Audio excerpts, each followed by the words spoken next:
le site de Monceau-Fautane accueillait les œuvres de Rita Issel comme un regard sur son travail artistique à travers quelques itinéraires de sa vie.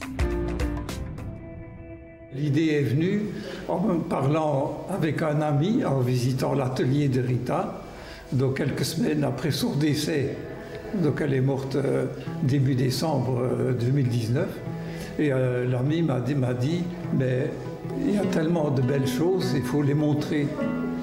Personnellement, je n'aurais plus l'énergie, mais comme lui a proposé l'idée et son aide, j'ai été tout de suite d'accord. Et alors, nous avons, au mois de mars, cherché un lieu. Et donc, nous connaissions le lieu de Monceau-Fautane.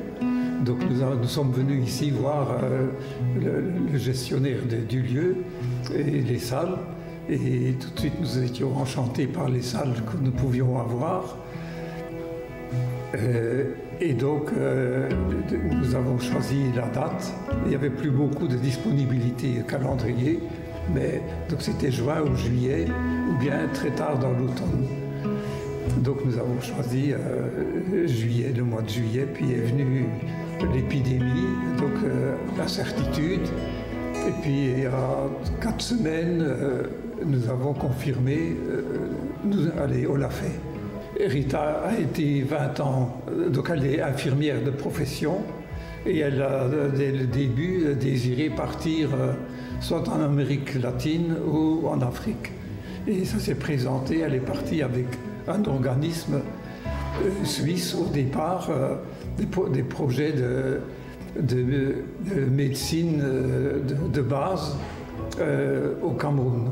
Et elle a vécu 8 ans chez les Bamileke, donc en plaine, mais 12 ans en forêt avec les pygmées Baka. Du point de vue artistique, elle a refait le chemin dans la technique de l'impression, de la gravure. Donc, entre autres, elle avait plein d'idées. C'est les semelles de ses chaussures qui ont servi de tampons, entre autres pour imprimer des bandes de papier, qu'elle a ensuite brodé et collé des petites étiquettes des lieux où elle a fait les étapes, où elle a séjourné la nuit, quoi. Donc la gravure, c'est en fait de l'impression. Donc elle a utilisé des superpositions de couleurs qui sont, moi je trouve, remarquables. Donc en imprimant simplement un bois, mais finalement on voit des paysages dans son impression. Et donc ça, et une amie a dit,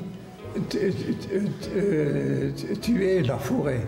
Donc elle adorait, elle a vécu dans la forêt, mais elle a gardé un sens très fort du bois et de la vie du bois, et le bois tranché, que ce soit le bout de fil, enfin le bois de fil ou le bois de boue.